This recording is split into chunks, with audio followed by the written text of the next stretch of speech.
Ayun no, may nagbabahay-bahay na naman to no. So, araw-araw dumadaan dito ang prosesyon natin. Nililimit natin yan. Hoy, wag yan! Ha? Na, pag inabutan ko sa susunod to, pasensya tayo ha. Ito mapilis to! Bawa naman!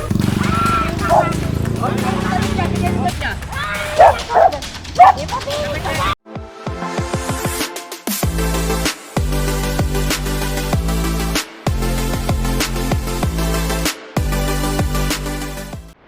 And so narito na tayo ngayon sa Chacon Street. Magkakandak nga tayo ng clearing operation, kasama natin sila Boss Egay, DPS District 1. Ayan.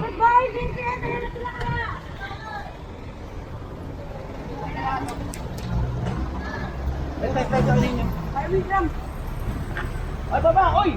Baba!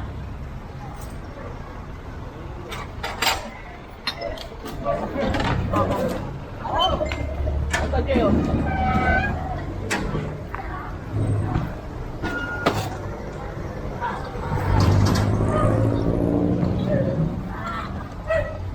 Isa pa. Ayan no. Kasi 'di ba kaka-clearing lang dito. Ito na naman sila, bumalik na naman. Damit mo na lahat. Ito mapilis to! Bawa naman kayo! Ay, bumili lang ko ng pagkain eh. Ayaw kayo mo. Maawa naman kayo! Ayan! Ito mapilis to yan! Bigyan mo damit niya! Bigyan mo damit niya! Bigyan mo damit niya! Oh, ayan o. Bigyan namin damit niya. Bigyan mo damit niya. Ipapilis ko yan! Ay, bibigay namin papeles niyo!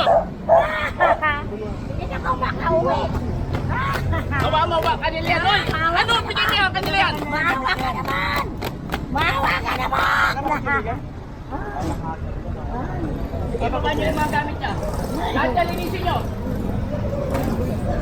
Ay, nagugos ko. Maawa na kayo, sir! Maawa na kayo, sir! Maawa na kayo.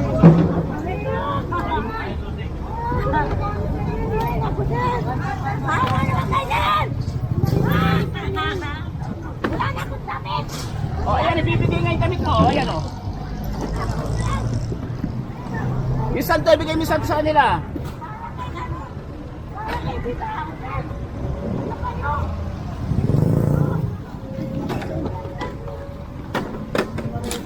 Ganyan na yan.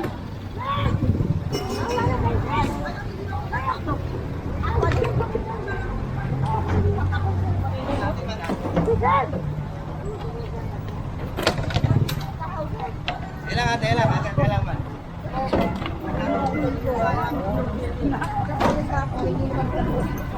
Wala na dami.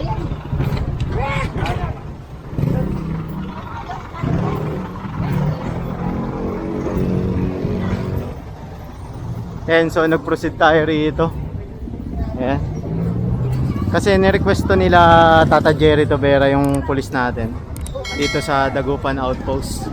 Kasi nga bumalik na naman to mga to. Kailangan clear to dahil nga may prosesyon. Ayan. Kahit wala namang okasyon dito, nag-clearing talaga tayo noon pa. And so kaya naman ito kaya hindi tinatanggal tong mga nakatira dito. Syempre hindi naman ganun natanggal lang ng tanggal. May process tayo dyan. So pag tinanggal sila dyan, sa mo patitirahin yung mga yan. So kailangan yan hanapan ng malilipatan. So mahabang proseso yon. Hanggat di sila nahanapan ng malilipatan, dyan muna sila, 'di ba? Kasi hindi tayo pwedeng magtanggal basta-basta. Pagkakaalam ko may batas para doon. Ayan.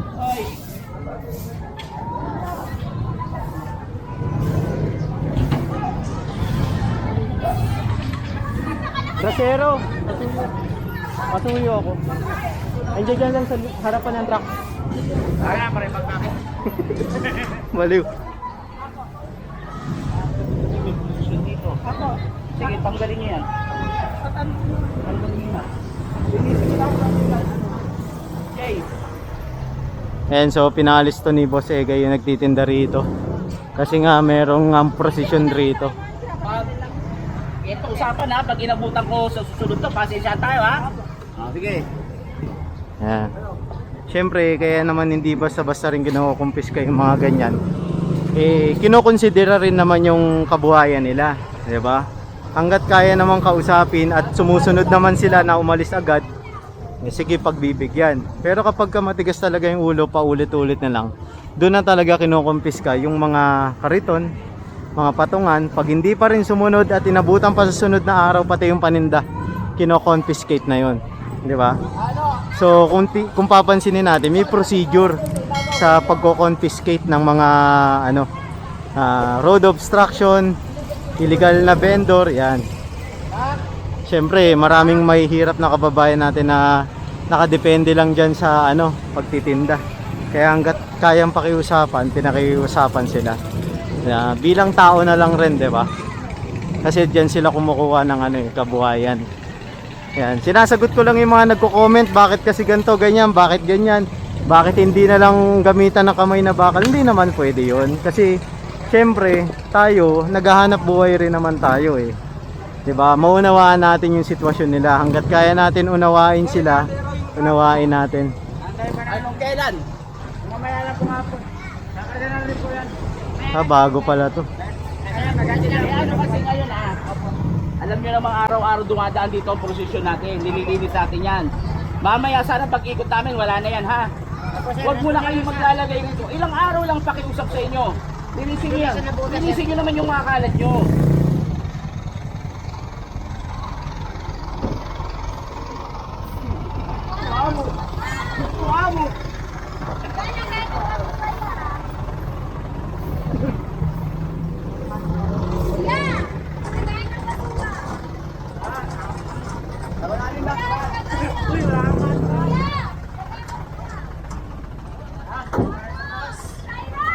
And shoutout nga pala kay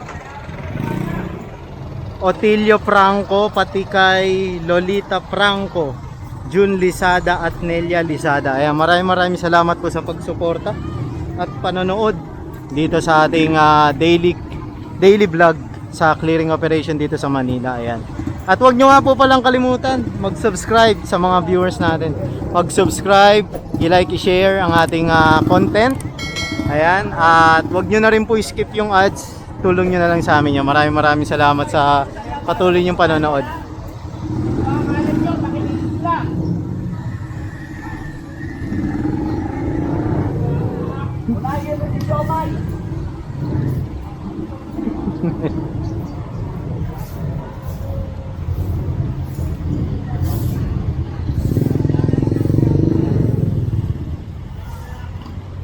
And so nandito na tayo sa gilid ng Tondo Church. Magmamahal na araw na kasi. Kaya nagki-clearing talaga tayo. Ayan.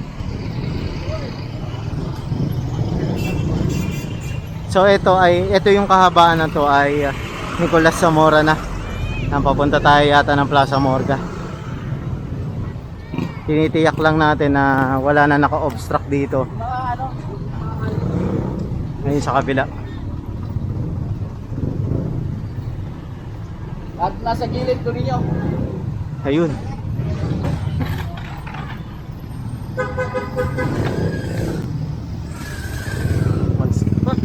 Talsigan tayo. Masama pala yun. Ay, takbuhan na sila oh.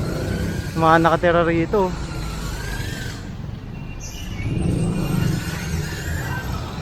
Ito, meron pa silang mga naiwang mga kahoy-kahoy.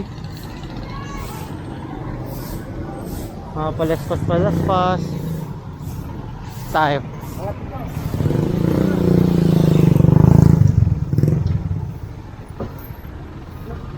Ay, yung damit ng bata binigay. Okay lang yun kasi kawawa naman yung bata.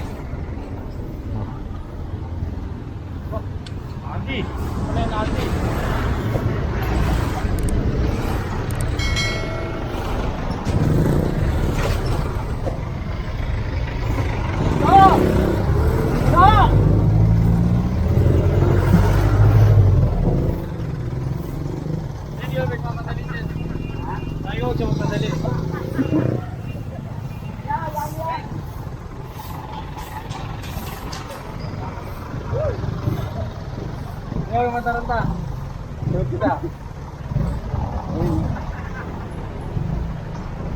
Ba. Ayun oh, may nagbabahay-bahay na naman doon, no?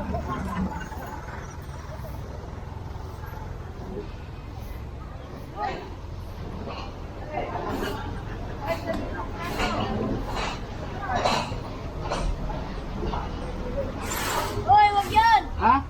Tapin namin yan! Sige, kunin mo! Ano ba't nakikinig sa mga yan?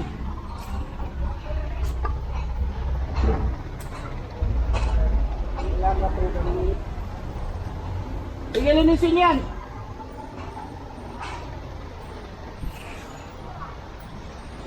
May tent na naman sila rito.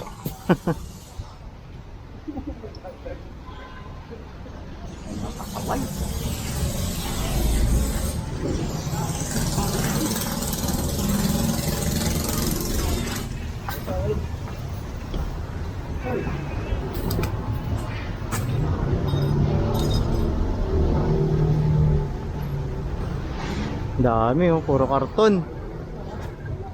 Puro karton. Ayan oh.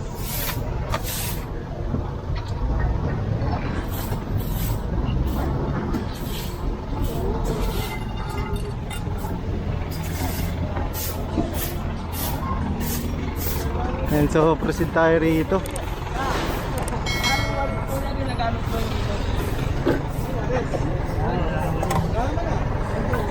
Nagamit din mo ulit.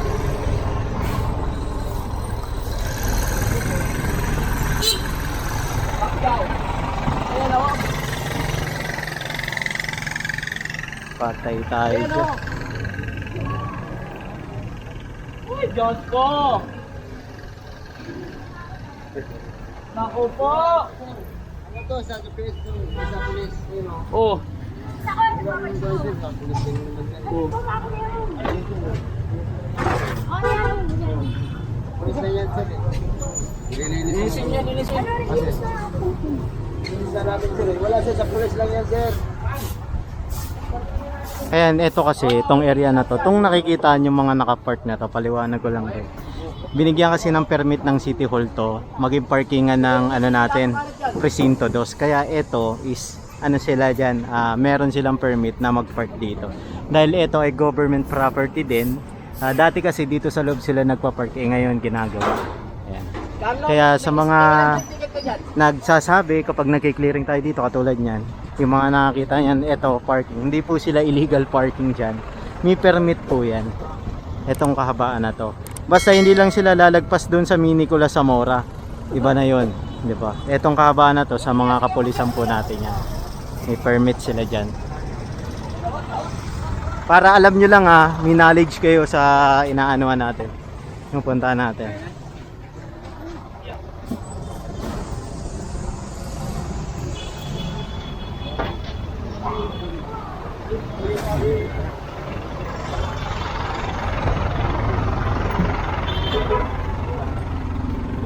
Oh. Yun.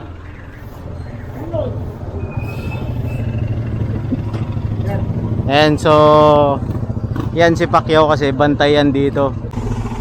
Oh.